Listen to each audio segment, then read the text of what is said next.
UDF-ലേക്ക് ചേക്കേറണമെന്ന ആവശ്യം ശക്തമാക്കി RJD-യിലെ ഒരു വിഭാഗം ഇന്ന് കോഴിക്കോട് നടക്കുന്ന നേതൃയോഗത്തിൽ ഈ വിഷയം ചർച്ച ചെയ്യും.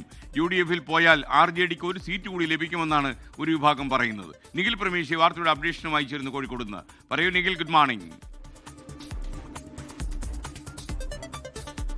Good morning. നിയമസഭാ തെരഞ്ഞെടുപ്പ് അടുത്തിരിക്കെ പൊതുവിൽ UDF-ന് അനുകൂലമായ ട്രെൻഡാണോ സംസ്ഥാനത്ത് എന്നുള്ള ഒരു മുൻവിധിയുടെ അടിസ്ഥാനത്തിൽ പല കക്ഷികളും ഇപ്പോൾ UDF-ലേക്ക് ചേക്കേറണം എന്നുള്ളൊരു ആവശ്യം മുന്നോട്ട് വെക്കുന്നുണ്ട്. അതിൽ ഏറ്റവും പ്രധാനം RJD ആണ്. MV ശ്രേയംസ് കുമാർ നേതൃത്വം നൽകുന്ന RJD-യിലെ ഒരു വിഭാഗത്തിന് ഇപ്പോൾ UDF-ലേക്ക് എത്തണം എന്നുള്ള ആവശ്യമുണ്ട്. കഴിഞ്ഞ തെരഞ്ഞെടുപ്പിൽ ഒരുപക്ഷെ UDF-നൊപ്പം ആയിരുന്നെങ്കിൽ കൽപ്പറ്റ സീറ്റിലടക്കം വിജയിക്കാൻ കഴിയുമായിരുന്നു എന്നുള്ളൊരു വികാരം അവർക്കിടയിൽ തന്നെയുണ്ട്. ഈ പശ്ചാത്തലത്തിലാണ് ഇന്ന് കോഴിക്കോട് ചേരുന്ന നേതൃയോഗത്തിൽ ഈ വിഷയം ശക്തമായി ഉന്നയിക്കാൻ ഒരു വിഭാഗം തയ്യാറെടുക്കുന്നത്.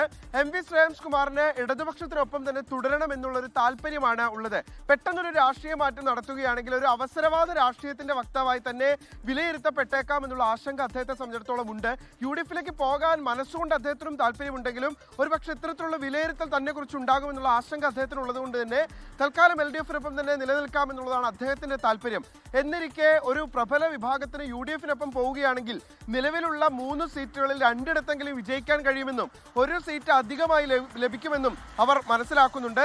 UDF-മായി ഒരു അനൌദ്യോഗിക ചർച്ച നടത്തിയതിൽ ഇപ്പോൾ LDF-ൽ 3 സീറ്റുകളാണ്, അത് 4 ആക്കി തരാമെന്നുള്ളൊരു വാഗ്ദാനം അവർ നൽകിയിട്ടുമുണ്ട്. സ്വാഭാവികമായിട്ടും അത്തരത്തിലുള്ള ഒരു ആവശ്യം ഇന്നത്തെ യോഗത്തിൽ ഉയർന്നു വരും. മറ്റൊരു പ്രധാനപ്പെട്ട കാര്യം ഈ കോഴിക്കോട് കോർപ്പറേഷൻ തെരഞ്ഞെടുപ്പിൽ RJD സ്ഥാനാർത്ഥികളെ മനഃപൂർവ്വം പരാജയപ്പെടുത്തി എന്നുള്ളൊരു ആരോപണം ശക്തമായി നിലനിൽക്കുന്ന സാഹചര്യം കൂടിയാണ്.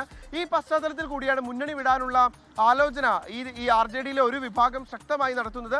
അവർ ഇന്ന് ചേരുന്ന സംസ്ഥാന നേതൃയോഗത്തിൽ ഈ വിഷയം ശക്തമായി ഉന്നയിക്കുകയും ചെയ്യും. LDF-ൽ തന്നെ നിലനിൽക്കണമെന്ന് ആവശ്യപ്പെടുന്ന ശ്രേയംസ് വിഭാഗത്തിനെതിരെ അതിശക്തമായിട്ടുള്ള വിമർശനങ്ങൾ ഈ യോഗത്തിൽ ഉയർന്നു വരാനുള്ള സാധ്യതയും ഇന്ന് നമ്മൾ കാണുന്നുണ്ട്.